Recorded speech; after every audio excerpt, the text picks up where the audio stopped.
What's going on, guys? Welcome to the Negative Supply YouTube channel. I'm Chris, and in today's video, we're going to be demonstrating how to use your brand new Film Carrier 120.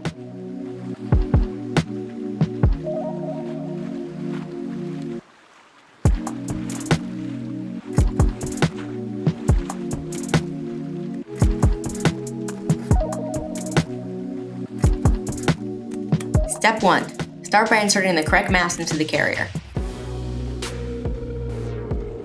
Step 2. Insert your film through the front of the film carrier, ensuring the magnetic hinge mechanism is in the upright position. Then manually push your film until the first frame is in place. Note, your first frame won't be engaged by the rollers. Once the film is in place, lower the magnetic hinge and capture your scan. Step 3. Raise the magnetic hinge and use the film advance wheel to move to your second frame.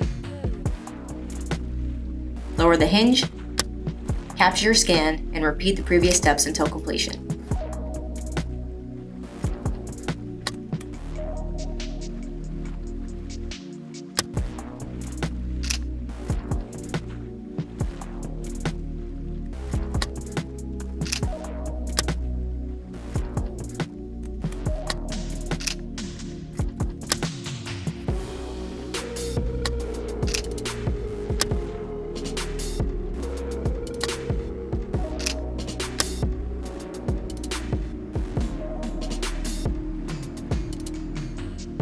Congrats! Now you're ready to convert your scans.